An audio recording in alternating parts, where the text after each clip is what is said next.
Awesome sauce. There you go. Here we Sounds go. good. Whenever you're ready. It's recording. Well, hello everyone, and welcome back to Be Inspired. I'm Elise Hill. I'm Ben Palizzi, and thank you so much for tuning in today. Today, we are joined by a very special guest, the one and only David Cotter. Thank you so much for joining us today, David. Thanks for having me. All right, our first kind of question that we have for you today is we were just kind of curious as to how you first got involved working in the arts, doing the arts, and like what kind of inspired you to begin this journey in the arts. Oh, okay. So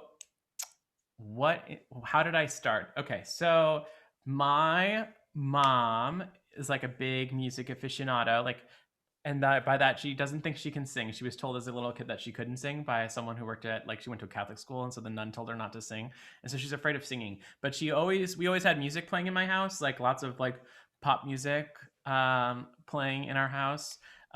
So we had that going on all the time, and then my mom always was a travel agent, so she traveled quite often, and she would go, to like New York or London or whatever, pretty regularly, and she would go see theater. So she would bring back like the recordings of those things and the books and things. So I would be like, look at the costumes and look at the pictures, and I'd listen to them. So that was like what I first got into it, and then like when I was like in middle school, obviously I was like in choir and band and all of those things because that's like where I kind of found my place. But I did almost like quit because like I had an unchanged voice for a really long time through high school actually, and so up until high school, and so I had a choir teacher who like actually refused to let me quit, like forcibly said, "I will not let you quit, no matter what you say. I'm not letting you do this. You will ruin your life," was her exact words. So I guess I have her. Her name is Holly Prentice, and she's passed away a while ago now. But if she didn't like stop me from running out the door because I thought it was gonna get me made fun of, I probably wouldn't be here. So that's like how I stayed in the arts, I guess, in school. And then I just kept doing things, and I sang in choir, and then I thought I was gonna be an instrumentalist for a while, and then I got braces really late in life, like as a sophomore, junior in high school, and so that was my dream, was to be a trumpet player originally, and then I mean, I always sang. I was in the musicals, but that was my big plan because I was really good at those. I thought I was better at trumpet player than I was singing. So those plans went out the window also at one point. So then I switched to singing, and then I was like, oh, I better take lessons if I want to do this.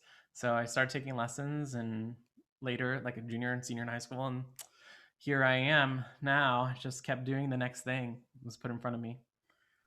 Well, that's awesome that you're now here at Heidelberg and teaching everyone else and encouraging everyone else. So, our next question for you is what has inspired you to stay in the arts? But with that, how do you feel the arts can inspire others to continue? Well, I just told you the story about how I was uninspired by the arts. Like so, what inspires me to stick with it is because like I find such joy in like getting to play. Like as a kid we play all the time, and then as we become adults we lose that. And so that's why I really like theater in particular. We get to like play and pretend. And there's like a lot of unfiltered, unbridled joy that we get from playing pretend. That as we grow up, we tend to lose that. So that's why I really like theater, because it's just playing. Um, and so I really like that part of it. So that's why I keep engaged with it. And I feel like there's part of the question that I'm missing. Can you repeat that? How do you feel the arts can inspire others? Okay, so there's lots of ways you can do this. So I think like as a teacher, like I feel like I try to inspire others to find their own voice, their own sense of play and who they are, because only in like the play can you figure out who you are. I think like that is when you get to like see other people, walk in other people's shoes, and get to see things beyond yourself, which like lets you figure out who you are as a person. So I think that is why I think arts inspire people. I also think as humans, we're social, and so we want to tell stories and see stories and be around other people, and I think the arts are kind of like the ultimate way to socialize. We share, they've done like scientific studies where like if you're listening to a piece of music or seeing a piece of dance or theater, like the audience's heartbeats start to sync up. And so like there's something very like human nature about that, like communal experience of being in a room and sharing in one thing that I think is so ingrained in us DNA and genetically that we have to do that. And if we don't, we're like denying ourselves something that we're pre-programmed to do. So yeah, I agree with that for sure. Like something I mentioned to Elise before we joined the call was that like I remember the first time I saw like a professional show, it was Something Rotten when it came to Playhouse Square in Cleveland. And I like the feeling of just being in that room with everybody was like a real genuine sense of community, and it helped me realize this is what I wanted to do for the rest of my life, and to be able to bring that kind of thing to people for sure. And then our final question for you is kind of like one thing you wish you'd known when you were first starting out on your career in the arts. Oh, there's so many things I wish I knew. I think the one thing I wish I knew, and I kind of knew that, that's why I ended up here, is that like the path will never be straight and narrow. And like I think a lot of times in high school and in education, you're kind of taught this is what you do to become, you know, like you do the musicals, you take lessons, you go to college, you go to Broadway. Like that's like the very straight path. And that doesn't really happen. I think that all that often. I think there is a very select few people who like that's the straight trajectory. They don't swerve and swerve. But the more and the longer I'm in the arts, the more I find people who have swerved and swerved from other places or to other things and then come back or bring a lot of experience from other things.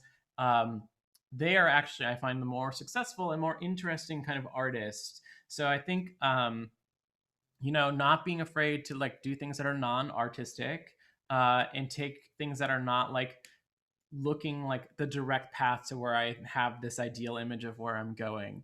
Like I was artistic director of a place, but also part of that job was managing like massive public events, where 30,000 people are coming to this outdoor event. And so like that is a lot of value because like, same skills, different things, but I can bring that to the space, or like teaching in a summer camp or doing all these other things that like you learn a lot from those experiences. It's not just doing the show and going to school.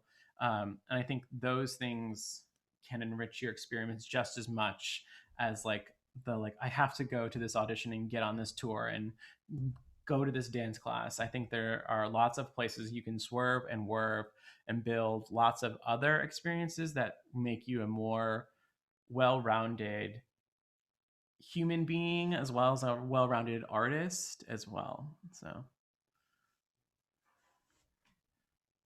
that's it. Well, that was great. Thank you so much for talking with us today on Be Inspired. I know that personally you've really inspired me as I'm a CCP student here and everything's so new. You've been so welcoming, so thank you for that. Well, thank you. We're glad you're here. Yeah, absolutely. Thank you all for tuning in today. That's all we have today. And we will hear more from you next time. Have a great rest of your day. Go ahead and introduce yourself. My name is Michael with a B, and I've been afraid of insects my entire life. Stop. Where? Where's the bee? There's a bee?